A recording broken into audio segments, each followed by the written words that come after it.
इन साथियों, आज हम बात करते हैं पार्लियामेंट ऑफ इंडिया से संबंधित सभी महत्वपूर्ण प्रश्न जो लगातार हमारे एग्जामों में पूछे जा रहे हैं।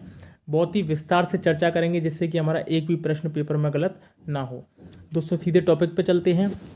आपके सामने दो संसदें आपको दिखाई दे रही होंगी।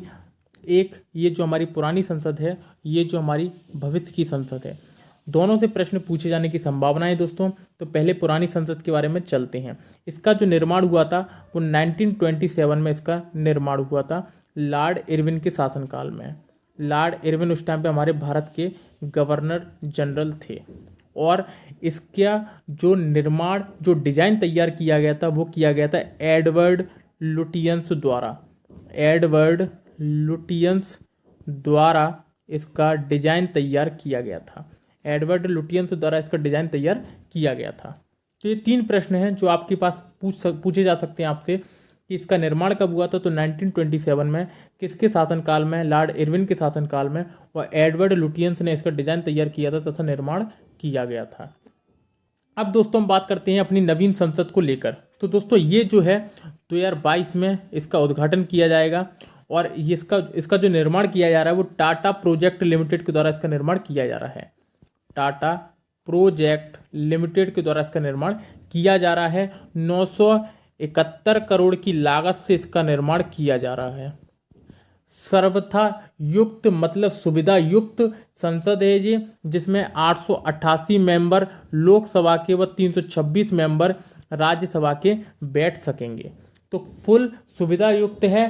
प्रत्येक सांसद का अपना एक कैबिन इसमें होगा और राष्ट्रपति द्वारा संयुक्त बैठक भी इसमें बुलाई जाएंगी। तो दोस्तों इसको हम विश्व धरोहर में रख देंगे, मतलब अपने ऐतिहासिक धरोहर में शामिल कर लेंगे। ठीक है, तो दोनों पार्लियामेंट से आपके जो भी प्रश्न बनते हैं वो मैंने आपको बता दिया। चलिए अब हम थोड़ा आगे चलते हैं कि भारत के संविधान में संसदीय प्रणाली ब्रिटेन के संविधान से ली गई है। दोस्तों संसदीय प्रणाली का मतलब क्या है? संसदीय प्रणाली का मतलब ये है कि जहां पर राष्ट्रपति नाम मात्र की कार्यपालिका हो और वास्तविक कार्यपालिका प्रधानमंत्री व उसकी मंत्रिपरिषद हो। ब्रिटेन में भी संसदीय प्रणाली अपनाई गई है क्योंकि ब्रिटेन का जो राजा है वो नाम मात्र का राजा है और वास्तविक कार्यपालिका वहां की प्रधानमंत्री व उसकी मंत्रिपरिषद में होती है। तो हमारे यहाँ पर जो संसदीय प्रणाली अपनाई गई है वो ब्रिटेन के संविधान से अपनाई गई है। चलिए आगे बात करते हैं इसी में। देखिए दोस्तों, संसद के बारे में बात करें तो संसद हमारी 79 आर्टिकल में है। 79 आर्टिकल में संसद के बारे में बात कही गई है। संसद के प्रमुख 3 सदन होते हैं, लोकसभा, राज्यसभा एवं राष्ट्रपति। राष्ट्रपति संसद का अभिन्न अंग होता है। ठीक है, अब हम बात करते हैं लोकसभा के बारे में। तो दोस्तों लोकसभा के बारे में आर्टिकल 81 में विस्तार से चर्चा की गई है। लोकसभा में जो सदस्य हैं वो अधिकतम 550 हो सकते हैं। पहले 552 थे अधिकतम सदस्य, लेकिन इनका कार्यकाल जो 2 एंग्लो इंडियन राष्ट्रपति द्वारा मनोनीत किए जाते हैं उनका जो कार्यकाल है वो नहीं बढ़ाया गया। तो इस कारण इनकी सदस्य संख्या 550 रह गई है और 2 हट गए हैं। ठीक है, लोकसभा को संसद का निम्न सदन कहा जाता है। राज्यसभा के बारे में बात करें तो आर्टिकल 80 राज्यसभा के बारे में बातें करता है। सदस्य अधिकतम यहाँ पर 250 हैं और ये संसद का उच्च सदन कहलाता है। तथा संसद का स्थायी सदन भी हमारा राज्यसभा है। ठीक है, और ये इसको स्थायी सदन बोलते हैं। इसको स्थायी सदन बोलते हैं और इसको हम अस्थायी सदन बोलते हैं। अस्थायी सदन बोलते हैं। ठीक है, तो ये सारी बातें आपको पता होनी चाहिए। अब दोस्तों आपके सामने ये 4 आपको अनुच्छेद दिखाई दे रहे होंगे। ये 4 अनुच्छेद बहुत ज़्यादा महत्वपूर्ण अनुच्छेद हैं और ये आपको पता होने चाहिए क्योंकि यहाँ से प्रश्न बनने की लगातार संभावना है। दोस्तों अनुच्छेद 330 क्या बोलता है? अनुच्छेद 330 यह बोलता है कि लोकसभा में अनुसूचित जाति एवं अनुसूचित जनजाति के लिए आरक्षित सीटें, मतलब अनुच्छेद 30 लोकसभा में SC ST के लिए सीटें आरक्षित करता है। और अनुच्छेद 31 लोकसभा में जो 2 एंग्लो इंडियन राष्ट्रपति के द्वारा मनोनीत करते हैं, ये अनुच्छेद 331 प्रदर्शित करता है।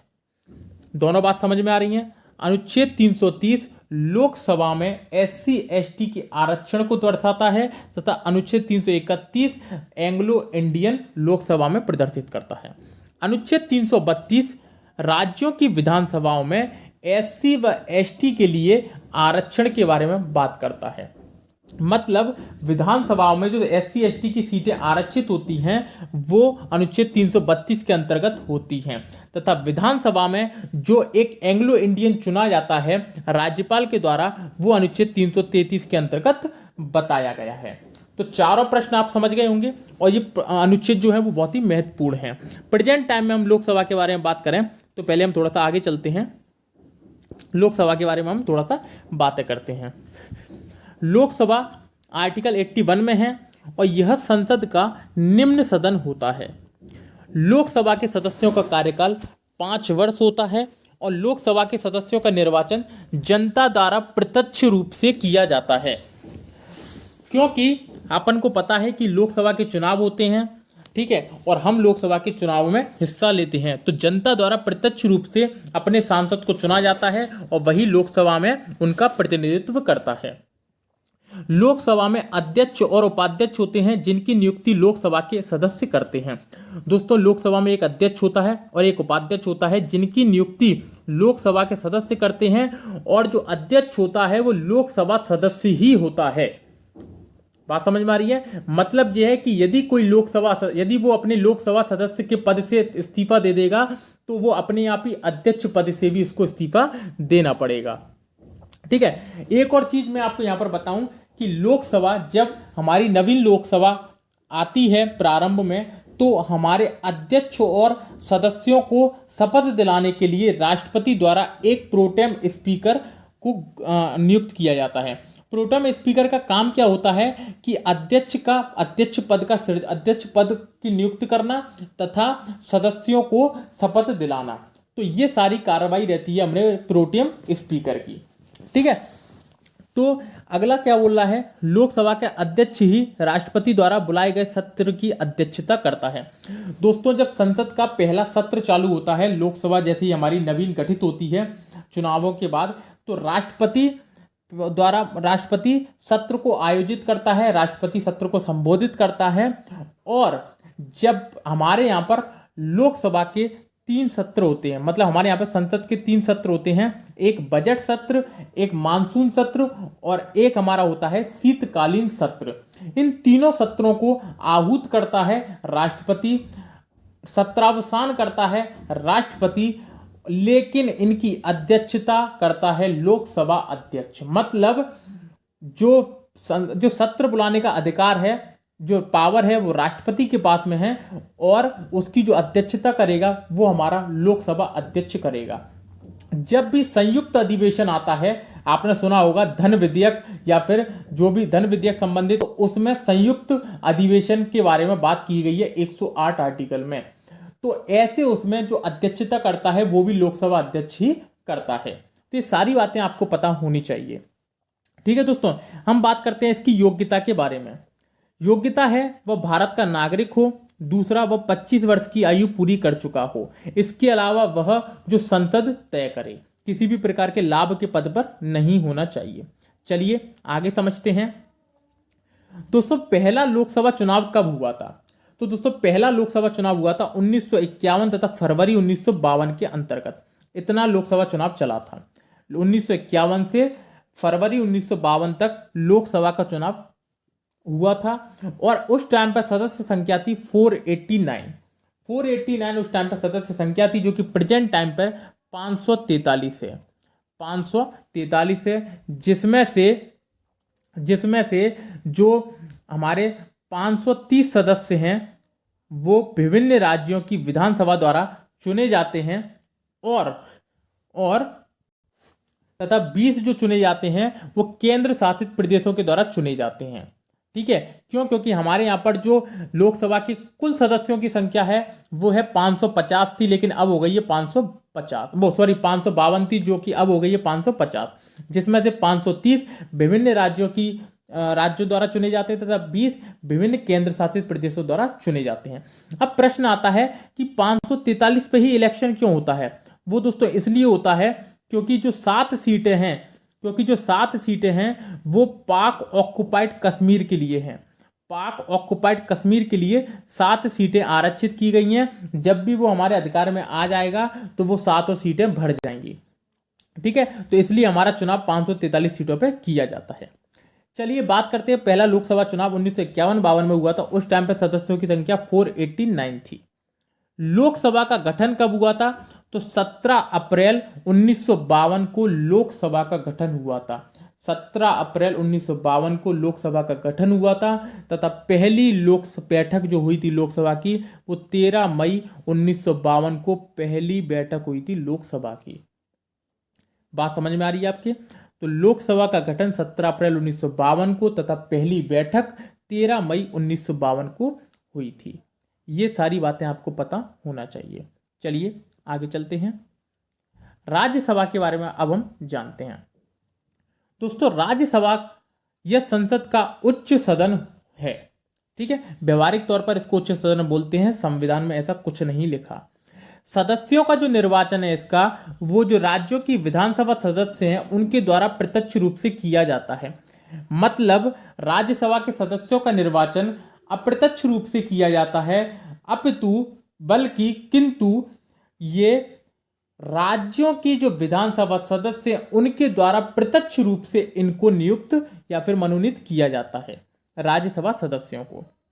ठीक है, राज्यसभा का जो सभापति होता है वो उपराष्ट्रपति होता है। ठीक है, और इसका सबसे महत्वपूर्ण पॉइंट ये वाला है, वह उस सदन की अध्यक्षता करता है जो स्वयं उस सदन का सदस्य नहीं है। राज्यसभा का जो सभापति है वो उस सदन की अध्यक्षता करता है जो स्वयं उस सदन का सदस्य नहीं है। जैसा हम लोकसभा अध्यक्ष को देखते हैं तो वो लोकसभा का सदस्य ही होता है, लेकिन राज्यसभा का जो सभापति है वो राज्यसभा का सदस्य नहीं होता, वो उपराष्ट्रपति होता है। तो ये सारी बातें आपको पता है। राज्यसभा के सदस्यों का जो कार्यकाल रहता है वो 6 वर्ष रहता है। कितना? 6 वर्ष रहता है। और प्रत्येक 2 वर्ष बाद 1/3 सदस्य सेवानिवृत्त हो जाते हैं तथा उनकी जगह 1/3 सदस्य अदर आ जाते हैं। ठीक है, तो 2 वर्ष बाद 1/3 सदस्य सेवानिवृत्त हो जाते हैं तथा दूसरे सदस्य आ जाते हैं और इनका कार्यकाल 6 वर्षों का होता है। इनके लिए योग्यताएं हैं, वह भारत का नागरिक हो तथा दूसरा है 30 वर्ष की आयु पूरी कर चुका हो। इसके अलावा जो संसद निर्धारित करे। समझ में आ रहा है दोस्तों? चलिए अब आगे समझते हैं, राज्यसभा का गठन कब हुआ था? तो राज्यसभा का गठन 3 अप्रैल 1952 में किया गया था और राज्यसभा की प्रथम बैठक 13 मई 1952 को ही हुई थी, क्योंकि 13 मई 1952 को ही राष्ट्रपति ने संयुक्त बैठक बुलाई थी। राष्ट्रपति ने संयुक्त बैठक बुलाई थी लोकसभा और राज्यसभा की। तो 13 मई 1952 को राज्यसभा की प्रथम बैठक तथा 13 मई 1952 को ही लोकसभा की प्रथम बैठक, लेकिन लोकसभा का गठन 17 अप्रैल 1952 तथा राज्यसभा का गठन 3 अप्रैल 1952 को किया गया था। तो दोस्तों ये सारी बातें आपको अच्छे से समझ में आ गई होंगी। अब बात आती है राष्ट्रपति को लेकर कि राष्ट्रपति के बारे में क्या प्रश्न पूछे जाएंगे। तो दोस्तों राष्ट्रपति बहुत ज़्यादा महत्वपूर्ण है और इसके लिए हम अलग से एक वीडियो बनाएंगे जिसमें पूरे राष्ट्रपति को हम कवर करेंगे। तो दोस्तों यदि वीडियो आपको अच्छी लगी हो तो वीडियो को लाइक कर देना, वीडियो पे कमेंट करके ज़रूर बताना वीडियो आपको कैसी लगी और चैनल को सब्सक्राइब कर देना। फिर मिलते हैं नेक्स्ट वीडियो के साथ, तब तक के लिए धन्यवाद।